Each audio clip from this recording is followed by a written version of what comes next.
Welcome to the Gaudium et Spes podcast. Every other week, we bring you Catholic teachings and stories of faith from people throughout the Diocese of Pensacola-Tallahassee. This is the Gaudium et Spes podcast. Hello, everyone, and welcome to another episode of the Gaudium et Spes podcast. If you haven't already, please tune in to our last episode where we had the privilege of interviewing Mr. David L., who is the new Chief Operating Officer for the Diocese of Pensacola-Tallahassee. Chaz, it was so great to have him on the show, wasn't it? He's a cool guy. Yeah. He's got a lot. Yeah. I mean, we had a lot more stories to hear from him from outside of our time on the recording, and yeah, we're privileged. It's a good person to work with. I agree. And hey, we might just invite him back again, I think. Yeah, Why not? Exactly. Well, guys, it is time for our classic opening with the line of Gaudium et Spes, paragraph 1, and we're going to see what's going on in our lives. And if you remember, it goes, the joys and the hopes, the griefs and anxieties of the men of this age, especially those who are poor or in any way afflicted. These are the joys and the hopes, the griefs and anxieties of the followers of Christ. So what's up in the last 2 weeks, Suzanne? Well, thanks, Ches. Everything is usually just so wonderful, and there's so many great things happening. But one of the things that I really want to bring awareness to is suicide and mental health issues. And we're ending the month of September here. This was Suicide Prevention and Awareness Month. Okay. And, I bought some bracelets, and I've been wearing them all month as a reminder of it. It's a subject that's near and dear to my heart. And when these bracelets came in, I showed them to my daughter because I was so excited, and she knows how much the subject means to me as well. And she was like, well, we were just talking about that in religion class. Okay. And I said, oh, really? Yeah. How wonderful. And she said, yeah, Miss Day was, talking about bullying and the effects of all of that. And so, it warmed my heart to know that our children are, being taught and to be aware of things like this. And so I just want to say thank you to Christine Day at Catholic High, as well as all of the other teachers and administrators in our school systems who day in and day out, try to provide a safe, warm, loving environment for our children. They continue to teach and grow and inspire our kids. And so just thank you to all of them out there. And for everyone who has, been dealing with suicide issues and all, please, know that there's always help out there. And for the families, we'll continue to keep you in our thoughts and prayers. So, yeah, it's a heavy subject, but our youth director here at the Diocese, Lisa Kernick, is in contact with our youth ministers throughout our parishes. And yeah, some of the times they're sharing stuff that the kids are bringing to them where, just the deaths of despair, suicide attempts are unfortunately up, not even just because of the pandemic, but especially since then. So something we have to deal with as Christian believers, as followers who support one another. So absolutely thank you for bringing that up, Suzanne, for sure. I did not realize that September was the month dedicated to it. So Yes. Well, in my neck of the woods, a lot less grim, but if you notice, you're a watcher of the podcast, my glasses are missing today. My low the last 2 weeks, I was wrestling around with my kids, and my 3-year-old part animal, part human being daughter, Maria, literally stepped on my face smashed the glasses into smithereens. So that was a humiliating, annoying moment. That just goes with being the territory, an expensive moment, by the way, that I will be drawing out of her savings account. But yeah, so that was the low. The high, we're just one day away at the time of this airing from our annual diocesan marriage retreat, which we're doing over in Santa Rosa Beach. Nice. Starting tomorrow throughout the weekend. Got 25 couples praying for good weather, praying for a beautiful experience. But it's always a great joy. We do this every year, and keep your eyes out for years to come. If you're a married couple of any age, of any length of time being married, we'd love to have you in a future edition. So please pray for us. Yes, definitely will. And I hope you have a fantastic weekend. Thank you so much. Yeah. Well, guys, we are about 10 and a half months, we'll call it a year, since the release of Bishop's first pastoral letter to the diocese, Sharing the Gift. And he's going to just revisit some of the themes in that letter and talk about his own personal experiences of evangelization. So we'll see you on the other side. Hello. It's been nearly a year since I released my pastoral letter called Sharing the Gift. which focuses on evangelization. And so I thought it would be a good time to reflect on where we are with that. Now, of course, this is not just a one-time thing, but I wanted the things that I highlighted in the letter, that is the need to evangelize, the need to share the good news, to live our faith publicly. I wanted that to be an ongoing effort, and I want it to be an ongoing effort. So it's not as though we're reviewing something that's past, something that's over. We're only beginning to do that, I believe. And so I just wanted to share with you some things about what I've learned since we have promulgated this letter, and some of the experiences, some of the feedback that I have received. The letter really came from a desire to remind us all of the truth that, as you'll read in the letter, the church exists to evangelize. This has been articulated by the Second Vatican Council and all of the popes since then, and by many others, reminding us that that's why we are called by the Lord to form the church, so that we can live the good news and proclaim the good news to all nations. Yes, of course, we also exist as a church to worship, to adore God, to build great churches and schools and other ministries and institutions. We exist definitely to serve our brothers and sisters. Jesus said, as I have come to serve you, so you must serve others. But at its heart, the church exists to evangelize. And so originally, before I promulgated this letter, I wanted to post a few paragraphs for the diocese, about evangelization. I just wanted to kind of maybe put a few words out there to people, encouraging them to evangelize. But I had a team of people around me who urged me to take my time with this, to spend more time in prayer and discernment with it, and write something more comprehensive. One person said, if I, as the bishop, write this pastoral letter, then it would be anointed and would be part of the magisterium of the church. Now, I thought that was rather exalted. I said, no, I just want to really just write a little note to the diocese. But it really has grown to be something a lot larger, even larger than this diocese, which is really neat. Thanks to good marketing, and let's face it, it's all about marketing, even with something like this.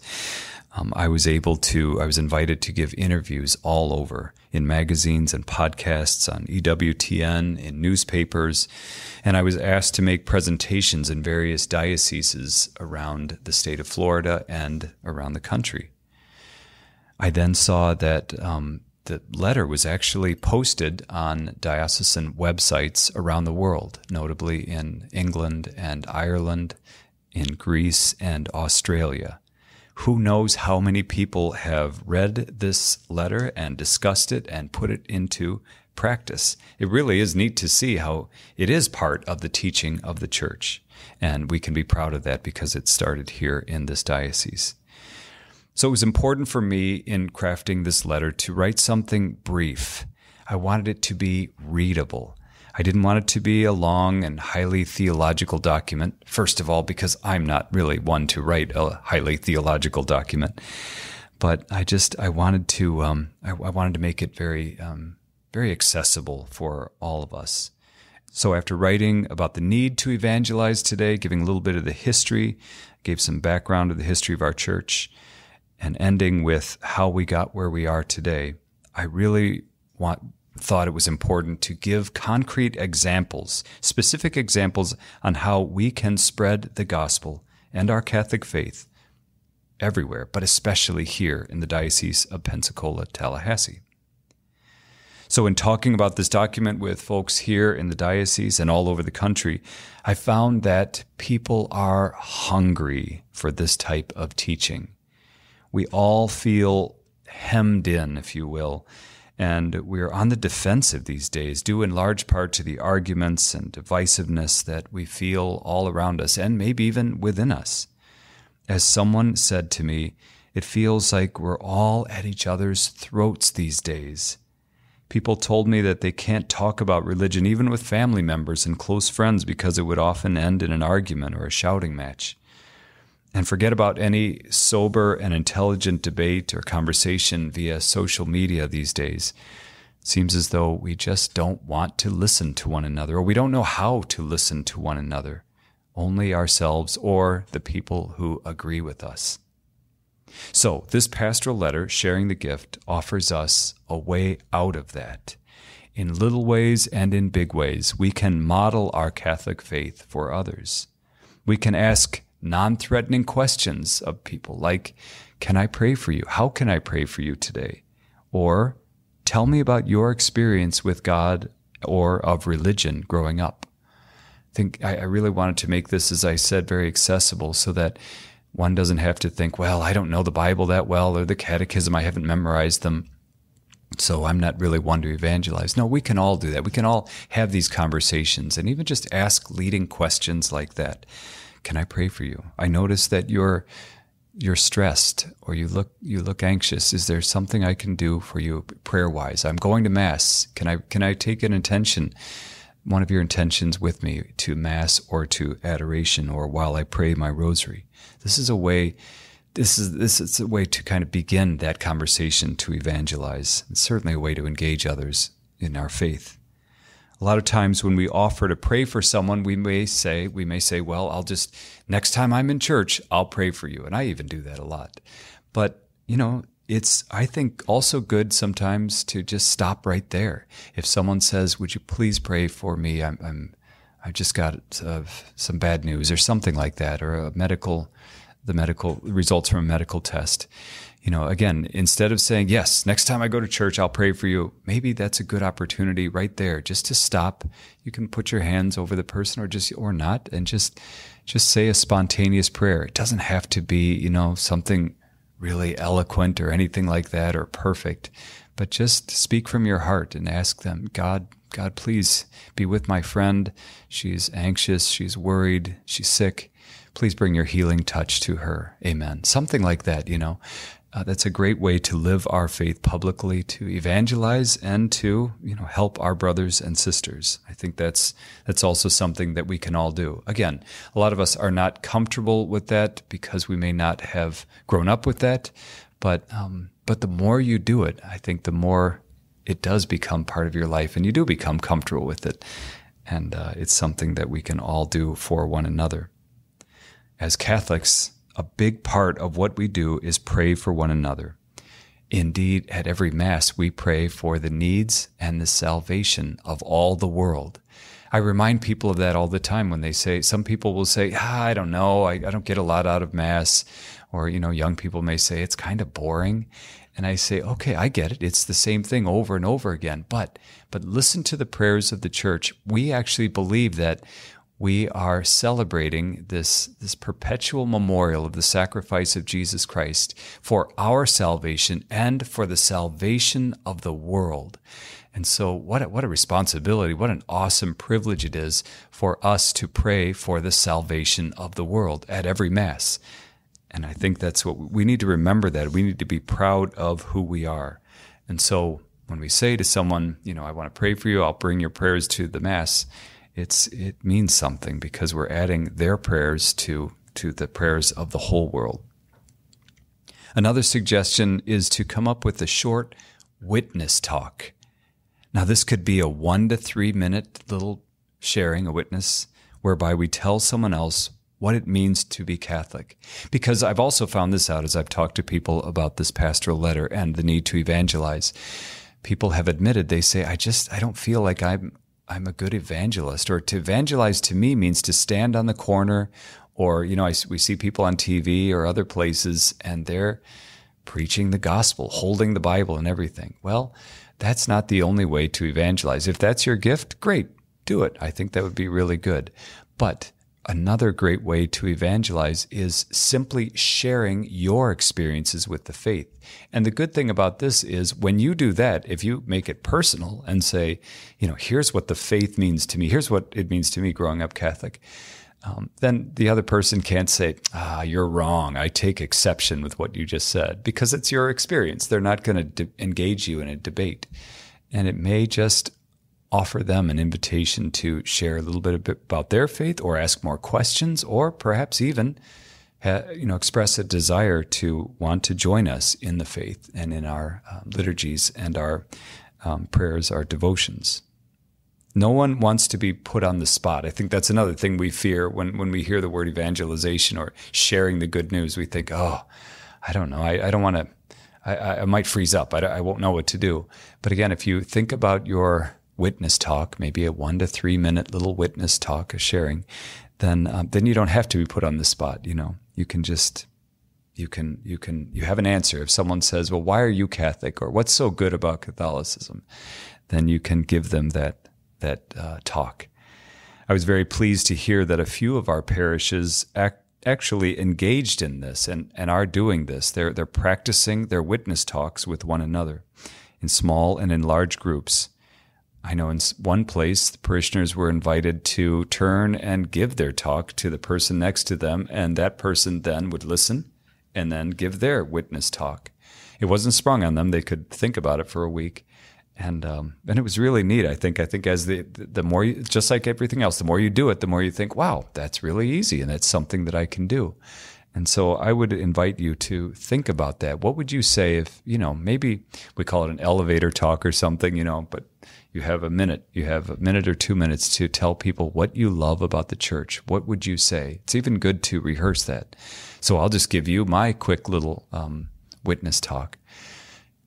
And it goes something like, no, it doesn't go something like this. I'm just thinking about, why am I Catholic, or what is the beauty of the faith for me?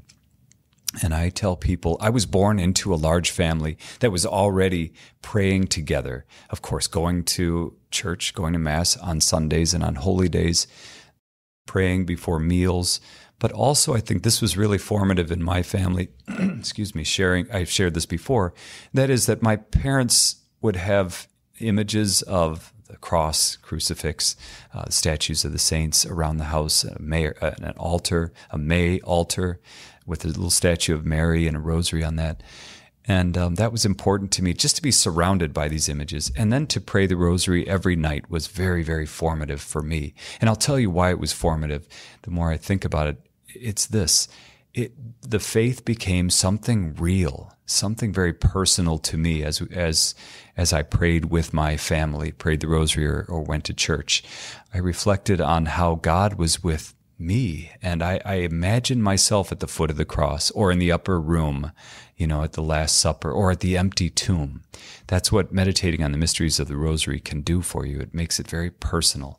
So for me, I felt the closeness of God.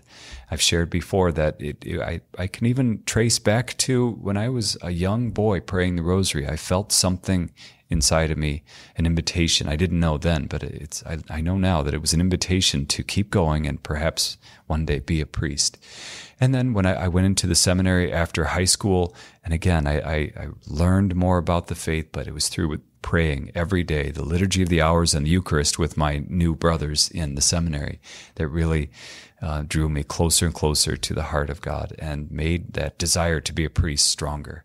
And now as a priest, I truly feel that when I'm presiding, especially at the Mass, but over the sacraments as well, and other liturgies of the church, that I am in the presence of Christ. We say, in persona Christi, that I am in the person of Christ right there. He's working in and through me. It is an awesome and humbling feeling, really, to do that.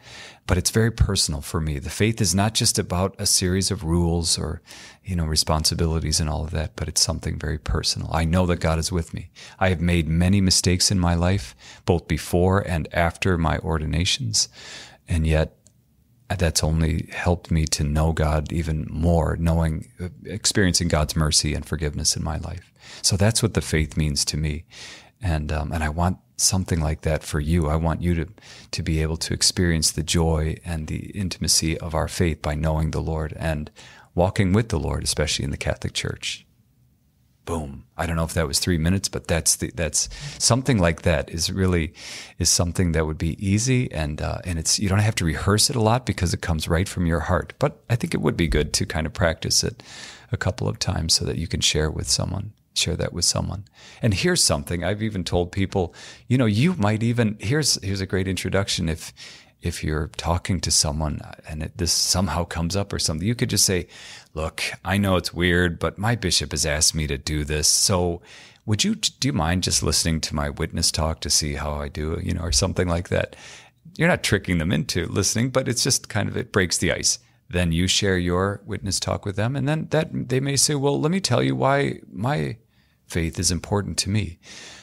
Again, I just think anytime we can engage someone and talk about things that matter the most, talk about our faith, talk about the Lord, talk about forgiveness, talk about eternal life, that's really, really important for us. And that is what it means to share the good news and to evangelize. I've been more and more conscious of this need to share my faith with others, and especially since I wrote the letter, and I'm asking people to do it here in the diocese and around the world. And so I have made it my goal to do this more, to share my faith with people, my witness talk. And it's interesting. Once you start thinking about it, once you pray, God, help me to share the faith today, or put me in a position where I can evangelize, it happens, actually. We get what we pray for, which is really neat. So, over the past year, especially, I'm thinking of times on airplanes or in an airport, because I spent a lot of time traveling, or just recently getting my hair cut, having people ask me, what do you do? If I'm not wearing the blacks, they'll say, what do you do? And well, let me tell you what I do. And then that brings a lot of questions. That it might take another step for you. Someone might say, what do you do? And you say, I'm an attorney or something. But you could work in there somehow, and I go to St. Rita or something like that. And that will perhaps that might bring in the questions. But anyway, just recently I was having my haircut and this is in another city. And the woman said, what do you do? And so I said, actually, I'm a Catholic bishop. And she said, wow. So do you do the whole Catholic thing? And I said, well, I think I do it. Do I embrace it all? Yes, absolutely. Huh. Do you do purgatory too? Which was interesting because of all the things she could ask about, she asked about purgatory. And I said, yes, let me explain why it's important. And I was able to talk to her about that. And she said, well, that makes sense. I guess I never thought about that. And we talked a little bit more about the faith. It was just a very easy thing to do. And so I just invite you to think about how you can do that. We have so many opportunities to do that. People, I believe, are hungry for the good news, hungry for this relationship with Jesus Christ, hungry to be forgiven and loved and understood. And we know that Jesus is the answer, and he does this for the world through the Holy Catholic Church. One thing that was really important to me growing up was, I was already in the seminary. In fact, it was right as I was getting ready to be ordained a transitional deacon that Pope John Paul II came to Denver for World Youth Day. And at that, there was a very famous, he got caught up, I think, in the emotion of everything. There was so many young people there, and you could tell he was really animated. And he said, brothers and sisters, all right, I can't do his accent, but anyway, do not be ashamed of the gospel. And then everyone cheered and everything. But then he caught himself, and he showed that he also knows English really well. And he said, oh, I don't say do not be ashamed. I say be proud of the gospel. And the crowd went nuts. And, as somebody right about to be ordained, that really impacted me. And I was already convicted. I was already, ready to sign up for life. But it just, again, I thought that's what I want to do with my whole life. It just hit me in my heart. And we need to hear this again today. We need to be proud of our faith. We need to be proud of the Catholic Church. This is the means that Jesus Christ has chosen to bring the message and the means of salvation to the world. We are saved through Jesus Christ, through his death and resurrection. But it is through the Catholic Church that we experience that salvation, and it is realized in the world. And so we have a great privilege and awesome responsibility to live our faith well, so that salvation can be experienced too by everyone in all parts, all corners of the world. And so we should not only be proud, but be bold in sharing our faith, in witnessing and in evangelizing. And that doesn't mean we try to overpower people with sound reasoning or, threaten them, or we have these very persuasive words which people can't, refute. But it means that we show other people what the faith means to us, what the practice of our faith looks like when we pray, or when we serve them, or when we're around them in any and in all situations.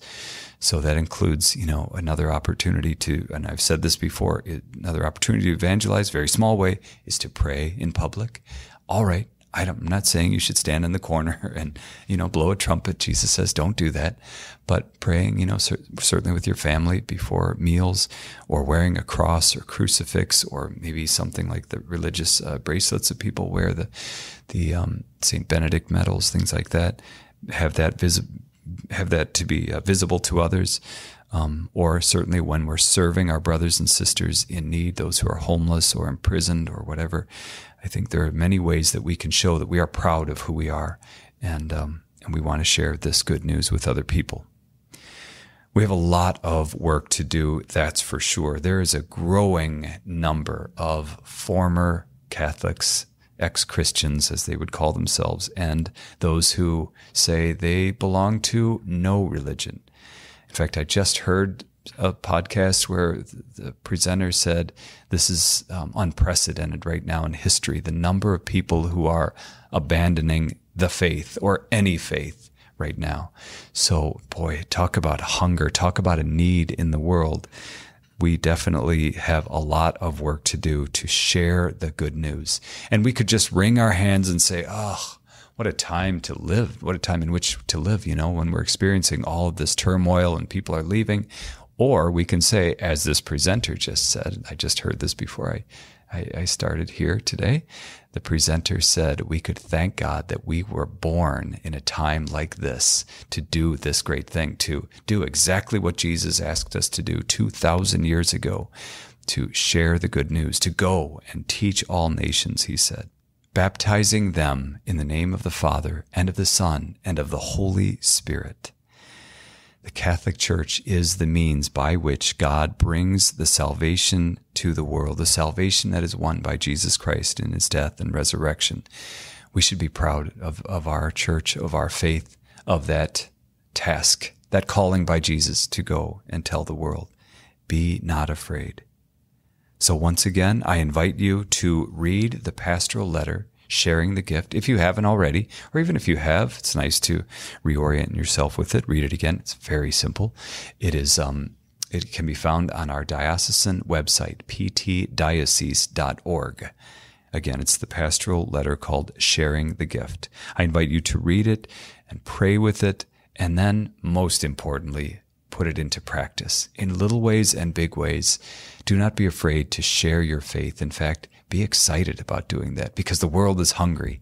People need to hear this good news.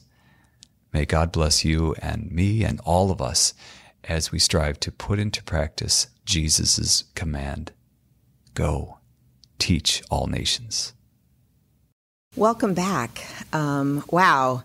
It was really great to hear the bishop talk about his letter, Sharing the Gift again, and how much of an impact it has had over the last year worldwide. Yeah. I had no idea that the letter has been posted on so many diocese websites across the world.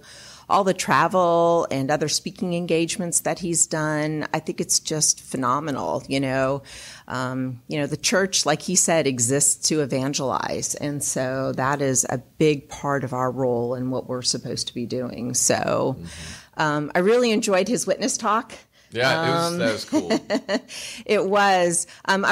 In particular, I was caught when he started, talking about, his family and how he grew up. And it brought me back to his letter. And he wrote in there, he said, live your faith well as an example to others.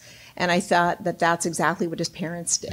Yeah. They set that example for him. And hence it has made him and his extensive family, who they are today and everything. So Bishop is the living testimony for what it's like to grow up in a strong, human, compassionate, but dedicated Catholic family. It's absolutely. You grow up, from the earliest age, looking up and just seeing people who love the Lord, especially your parents, praying together and stuff. That's just infectious. I couldn't imagine anything more appropriate for setting up somebody like Bishop to do his ministry than that kind of environment growing up. So, yeah, for sure. Totally. Yeah. Beautiful. Well, Ches, what is your witness talk? Oh, gosh, yeah. We want to put our money where our mouth is. And one of the things Bishop wanted to do was model this 3-minute testimony, right? So anything, and this is something that we've talked about off camera, when you were in Navy recruiting, you got to be able to say something in 3 minutes. And absolutely. The classic elevator pitch. Mm-hmm. So I'm going to attempt to do this. There's a little timer in the left-hand corner here. So I'm going to try and keep this. But anyhow, like Bishop, so many other people, I am a product of Catholic upbringing, cradle Catholic, K through 12 education in Pennsylvania first, and then moved down to Florida. Went to Mass basically every Sunday. My parents made sure of that. But beyond that, never really absorbed the faith deep into my bones. And probably by sophomore year of high school, I wasn't like an atheist, but I was not really attached to my faith at all personally. Wasn't the worst kid, wasn't the best kid, behavior-wise, wasn't the best student, wasn't the worst student, wasn't the best athlete, was just kind of the middle of the road, had friends, enjoyed my life for the most part, normal high school drama. But I had a friend all along who I met in middle school named Paul Cacciatore, who I talked about in episode 10 of this podcast. And he was always kind of the youth groupie kid and more into his faith, and it was fine. He was normal. And we just kind of kept in contact. But we sort of drifted a little bit in high school because he started hanging out more with his youth group friends than with high school friends. And I always was curious about this. And one day, in junior year of high school, I went to his work. We were just hanging out playing pool, and he just kind of talked. I was like, what is this youth group thing that you do? What are these people that you spend time with and stuff? And he just kind of, in an hour, walked me through everything. And he explained the scapular that he wore, which I had never understood before or anything, and related some experiences from a trip to World Youth Day in Toronto, some other retreat experiences, which it was the first tangible encounter I had with people who were literal believers, like who really manifested an attachment to the Lord and thought he was real and he moved in their lives. And I remember walking out of that building and my heart was like literally on fire. Like it was the first time I was overwhelmed with curiosity. Fast forward a little bit, since we moved from Pennsylvania to Florida, every summer, the day school ended, since the day we moved to Florida, every summer, I would go back to Pennsylvania for the entirety of the summer to work at my dad's golf course and hang out there. So I always missed summer activities every single time. So all these Steubenville conferences, Cove Crest trips, I never went on because I didn't have to because I was gone. Well, lo and behold, I was playing football with friends one day, and I broke, in this is about April, so before the summer, I broke my ring finger. And it turned out the doctor was like, you need surgery. So I got surgery, and he was like, you need to do follow-ups, and that means you're going to have to stay most of the summer in Florida instead of going to Pennsylvania. And I was like, well, what do I do with myself down here? I've never done this before. And Paul was just like, you need to come to Steubenville. You need to come to Steubenville. And I was like, I don't have anything else to do. So in 2003, between my junior and senior year, I went on the Steubenville trip. Kind of went in with a big skeptical eye, did not want to be there, was kind of the pain in the butt of the trip in some ways. But our youth minister, Julianne Walker, who's now in this diocese, actually just from this diocese, amazing, opened it up. And basically on Saturday night, I opened myself up to the Lord for the first time in a vulnerable way. And I said, Lord, I need you. Lord, I need you. And I had this immediate experience that was part physical, part kind of psychological, but I felt in an undeniable way the presence of the Lord before the Eucharist, and in an instant kind of changed my whole perspective. I instantaneously was like, God is real, Jesus is real, and I also was like, oh, the Catholic Church is right about everything. And I don't know why this happened, but in my mind, like all this circuitry was just kind of immediately rewired. And I walked out of there and was like, I felt it. I was like talking to Paul and his girlfriend and all my friends. I was like, this happened to me. It really happened. And it's a common Steubenville experience and stuff, but it happened to me, and it stuck ever since. And I've been kind of involved ever since then in Catholic youth group after that, and Catholic ministry at Florida State, and just growing deeper and deeper and deeper in my faith, feeling a call to ministry in the church. And it's all basically because of that one July night before the Lord in a moment of openness, and he responded to me, and I could not deny that he was real after that. So that's my 45-minute second testimony. So, yeah, that's what we do. That's inspiring. We can just internalize it, proclaim it. Don't be afraid to share your faith, whatever your background is. If it's more of a slow burn type of conversion, took years and years and years. If it's an instantaneous thing and you sound a little bit like a crazy person like me, so be it. The Lord works through our witnesses as long as we're open and we testify to him. So, yeah. There you go. Well, thank you for sharing. Absolutely. My pleasure. I'm sure if I asked you the question again, you'd have another story. I know. Yeah, exactly. That was not scripted, not memorized. So, yeah. Well, good. Well, it definitely came from the heart, and I think that's what matters most. Cool. And yes. so, for sure. Thank you so much. Absolutely. Well, guys, we are privileged and blessed in our diocese. Many people with many amazing stories. One of the most touching stories over the last few years, and also unfortunate, is we're coming up on the 4-year anniversary of Hurricane Michael impacting particularly Panama City, Mexico Beach, Port St. Joe, Mariana, that area of our diocese. We're going to have a couple guests from that area just relate their experience, not just of the difficulties of it all, but especially how it impacted their faith, how their faith helped them through. And then looking forward with hope, one of our parishes there, St. Dominic's, just did their groundbreaking on their replacement building for the building that got destroyed, their parish hall. So it's a time of reflection and looking forward in hope to what the Lord has in store for that area. So we'll hope to join us in 2 weeks, and we'll see you then. Thank you for tuning in today to the Gaudium et Spes podcast. If you would like to know more about our podcast, please visit gaudiumetspes.net or go to ptdiocese.org and click the button that says podcast.